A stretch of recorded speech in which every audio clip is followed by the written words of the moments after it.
Well, it's way more fun to plan, get ready, and think about the things to do before a cruise. The things that we do after our cruise are almost as important.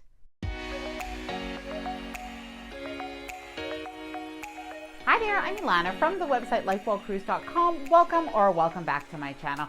Now, I don't think we talk about this enough, but there are actually things that we should do after our cruise. Now, some of it is going to help us get ready for a future cruise, but other parts of it are just going to help us end the cruise that we're on right and make sure, well, that we didn't miss out on anything that should be done at the time.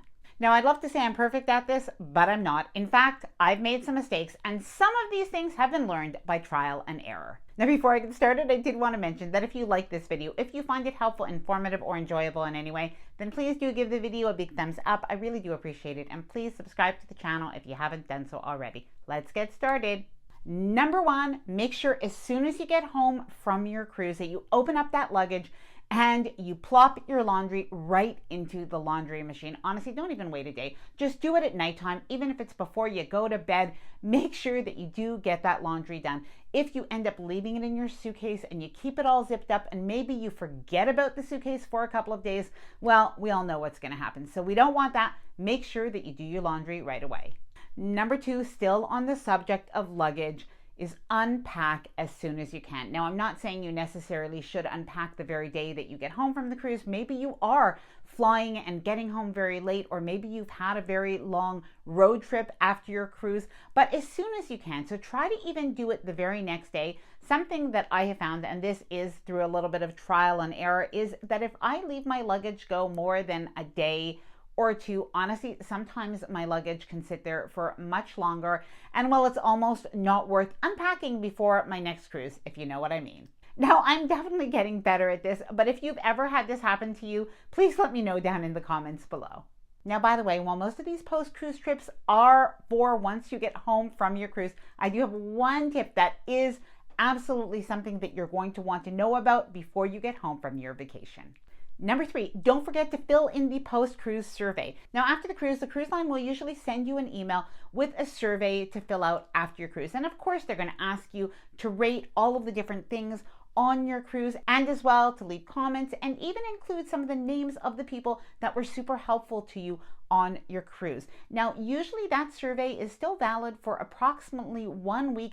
However, it's very easy to forget to do that post-cruise survey and miss out on the chance to leave your feedback. Now, something that you may have done during your cruise is make a deposit on a future cruise, or even maybe you have booked a cruise on board. If you did, make sure that once you get home, you do organize that. So if you have any emails, if you have any paperwork, make sure that you do put that into a file, either on your phone, on your computer, or print out those copies. Something that you want to take note of is any final payment dates, and you'll want to look as well if you did make a deposit at the expiry date for that deposit. Consider transferring your cruise over to a travel agent. Now, if you did book a cruise on board and you weren't already working with a travel agent at that time, you would have booked directly with the cruise line. That's absolutely fine if that's the way you want to stay. However, many people do like to shop around a little bit, see if they can get any advantages or perks by transferring that booking to a travel agent. Now, the reason you want to do that pretty quickly after your cruise is because there is a time limit in terms of how long you have to be able to make that transfer after that booking was done. Now, getting back to unpacking, this is something that I have started to do after my recent cruises, and I know that many other people do this as well. It is do an audit of what you did bring on your cruise, well, as you are unpacking. So what you'll want to do is take a look at what you brought on your cruise, what you wore, what you didn't wear, and maybe why. Why didn't you wear it? Was it weather related, or was it really just that you did overpack?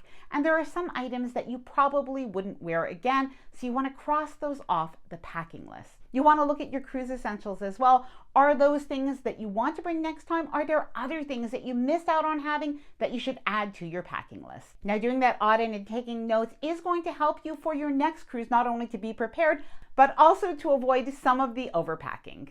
Now, by the way, if you're interested in keeping organized for your next cruise, I do have the Lightbulb Cruise Ultimate Cruise Planner. Now, the Lightbulb Cruise Ultimate Cruise Planner is a 47-page downloadable printable cruise planner that you can print out the pages that you need for as many cruises that you go on. It includes cruise packing list, shore excursion planning forms, hotel reservation forms, a cruise outfit planner, and more. If you are interested in checking out what is included in the Lightbulb Cruise Ultimate Cruise Planner, I will leave the information linked down below in the description of this video.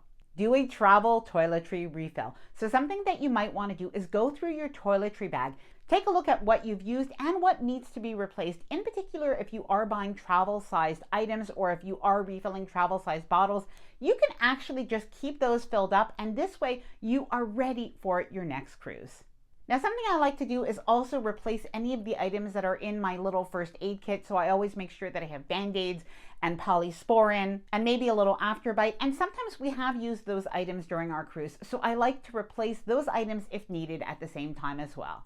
Leave a cruise review. Now, something that can actually chase some of those post-cruise blues away is actually reliving your cruise by leaving a cruise review. Now, your cruise review will also help other people as they are planning their cruises. Now, you could leave a cruise review on Cruise Critic, and there are some other forums as well. You can also leave a cruise review in one of the Facebook groups that you might be part of. Now, you might have a personal blog. That's another great place to leave a review, and also to kind of keep a bit of a documentation, almost like a diary of your travel. Now, something that I found is as I go through my cruise review, even if it is for videos, I really then do tend to think about some of the positive and some of the things that maybe didn't go as well, but it really puts my cruise in perspective. And usually if there were any small negative things, they end up being so small because I remember what a great cruise I had, at least like 95% of the time. Now, before I get to number 10, because really that one I did find out by accident and I try to do it as much as possible.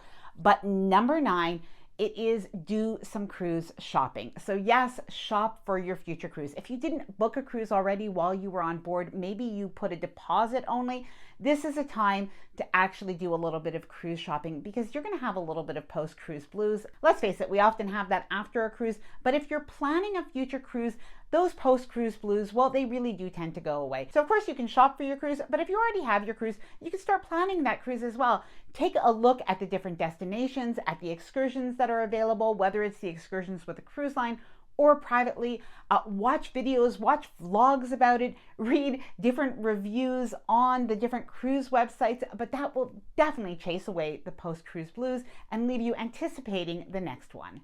Okay, this last tip might need to be planned in advance, but I do think that it really is worth it. We found this out by accident, but it is to plan an extra day after your cruise. Now, many of us tend to fly or drive home right after the cruise. And let's face it, we're often trying to get back home. Maybe we have responsibilities or we have work, and sometimes we just have to do that. However, if it's at all possible, consider taking an extra day that you stay in your embarkation port after the cruise. Whether we were in Barcelona, as did happen one time, or we were in Fort Lauderdale, when we didn't have to get home on disembarkation day, somehow it extended our vacation by that extra day, but it even made disembarking from the ship not feel that bad. And then we had a day that we could either spend at the beach or the hotel or sightseeing, but it really did extend our vacation.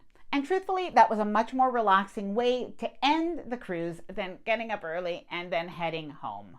Now, I'm sure there are a few more things to do after a cruise that I may have missed, so I would love to hear from you. Please let me know what are some of the things that you think are worth doing after a cruise. Please let me know down in the comments below. And I am going to leave that information all about the Lightbulb Cruise Ultimate Cruise Planner. I will leave that link down below as well. And I will leave a video all about disembarkation. We hate to think about it, but there are some good things to know if you are going on a cruise. So I will leave that video to watch next in case you are interested. Thank you so much for watching. If you did enjoy this video, please do give it a big thumbs up. I really do appreciate it. And please subscribe to the channel if you haven't done so already. Bye for now and happy cruising.